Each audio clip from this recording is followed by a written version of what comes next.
Ngayon nga pala gaganapin yung aming late summer outing. At kahit late na ito ay talagang natuloy pa din. My name is Romel Morillo aka Morels Vlog at sana masuportahan nyo po ang vlog na ito at mai-like and follow niya rin po ako dito sa aking social media account. At after ko nga bumiyahe ay naghintay na ako ng sasakyan ng aming inarkilang sasakyan dito sa aming kantuhan. At yun nga, ilang minuto na lang ay dumating na rin naman yung aming inarkilang sasakyan papunta dun sa resort at dinaadan din namin yung ang aming mga kasama na iba-ibang nasa kanto at saka yung mga nagluto ng mga pagkain. Sumisikip na rin nga pala dito sa sasakyan habang dinadaanan namin yung aming ibang mga kasama at kaya naman yung iba naman ay nagmotor na lamang o kaya naman sumakay dun sa kanilang mga sasakyan at doon na lang tumagpo sa resort na aming inupahan. At dahil puno na rin naman ang sasakyan ng mga pagkain at ng mga kasama, nagpicture na lang din kami para maaliw ang sa haba ng traffic o kaya naman sa haba ng biyahe papunta doon sa aming resort na inupahan. Ayun na nga, nakatulog na nga yung iba at wala na rin man ng ginagawa kundi magpicturan o kaya naman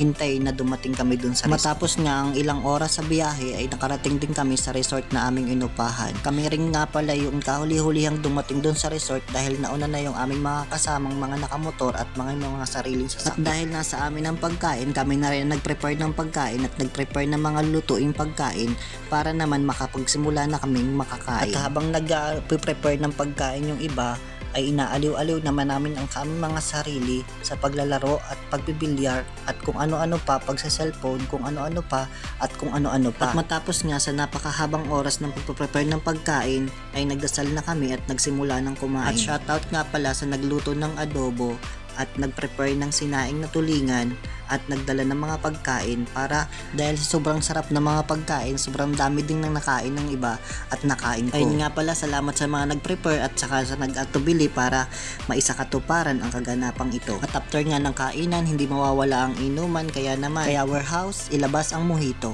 A few moments later.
Ibang saya talaga ang hatid kapag mojito ang kasama. Ayan, sobrang saya. 2,000 years later.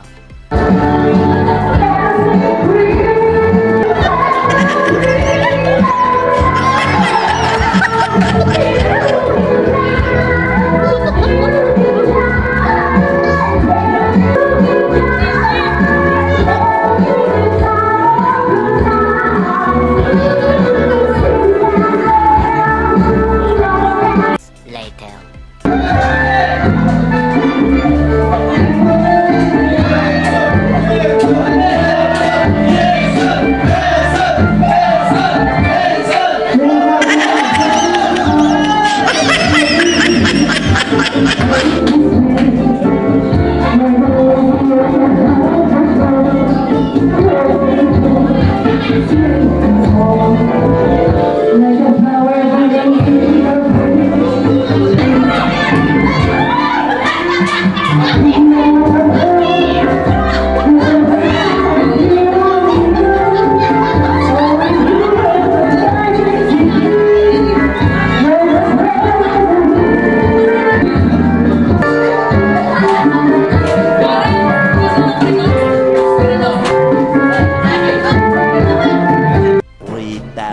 Years later.